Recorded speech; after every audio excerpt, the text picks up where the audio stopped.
ये कहानी है एक जंगल की, जहां सारे बंदर रहते थे और एक किसान था जो पूरे जंगल के लिए केले उगाता था।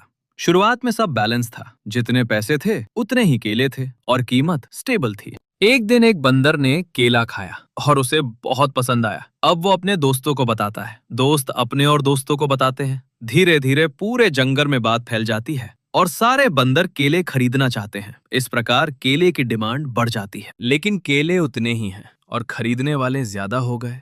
हर बंदर ज्यादा पैसे देकर केला खरीदना चाहेगा, जिससे केले की प्राइस बढ़ जाएगी। जब डिमांड सप्लाई से ज्यादा हो जाती है तो सेलर्स प्राइस बढ़ा देते हैं, क्योंकि बायर्स तैयार हैं ज्यादा पैसे में खरीदने के लिए।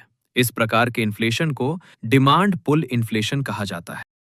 अब किसान सोचता है, मुझे ज्यादा केले उगाने होंगे, लेकिन बीज महंगे हो गए, पानी महंगा हो गया, मजदूरी बढ़ गई। अब किसान की कॉस्ट बढ़ गई। किसान कहता है, अगर मैं महंगा नहीं बेचूंगा तो मुझे नुकसान होगा।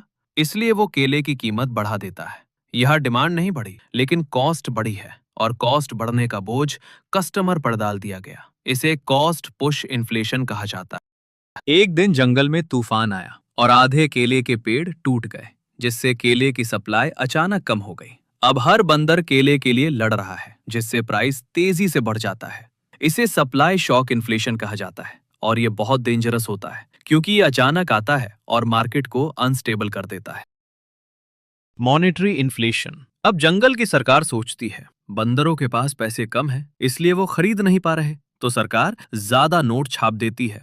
अब हर बंदर के पास ज्यादा पैसा हो जाता है, लेकिन केले अभी भी उतने ही हैं। अब क्या होगा? हर बंदर ज्यादा केले खरीदने लगेगा, क्योंकि उनके पास पैसा ज्यादा है। डिमांड फिर बढ़ेगी, जिससे प्राइस बढ़ेगा। यहाँ प्रॉब्लम केले की कमी नहीं है, प्रॉब्लम है पैसे की ज्यादा सप्लाई। जब करेंसी की सप्लाई बढ़ती है तो उसकी वैल्यू कम हो जाती है। ज्यादा करेंसी छपने से महंगाई कम नहीं होती, ये मॉनेटरी इन्फ्लेशन होता है। अब मजदूर बोलते हैं कि सब कुछ महंगा हो गया है, हमें ज्यादा पैसे चाहिए। किसान मजदूरी बढ़ा देता है, लेकिन फिर उसकी कॉस्ट बढ़ जाती है।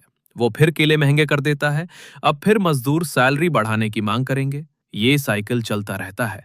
सैलरी बढ़ती है, कॉस्ट बढ़ती है, प्राइस बढ़ती है, फिर सैलरी बढ़ती है। इसको इन्फ्लेशन स्पाइरल कहते हैं, जो धीरे धीरे इकोनॉमी को अनस्टेबल कर देता है। जब सरकार बार बार पैसे छापती रहती है, पैसे बढ़ते जाते हैं, लेकिन केले उतने ही रहते हैं। अब हालत ये हो जाती है कि एक केले के लिए बहुत सारे पैसे देने पड़ते हैं, क्योंकि बंदरों के पास पैसे बहुत हैं और सब केले खरीदना चाहते हैं।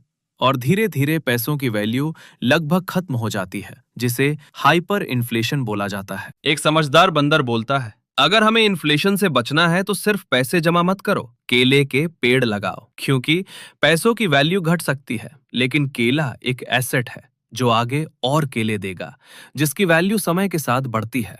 इसलिए पैसे सेव करने की बजाय उसे एसेट में लगाओ। अगर हमने सही फैसले नहीं लिए तो इन्फ्लेशन हमें धीरे धीरे गरीब बना देगा। अगर आपको ये कॉन्सेप्ट क्लियर हुआ तो ऐसे ही आसान वीडियोस के लिए सब्सक्राइब जरूर करें।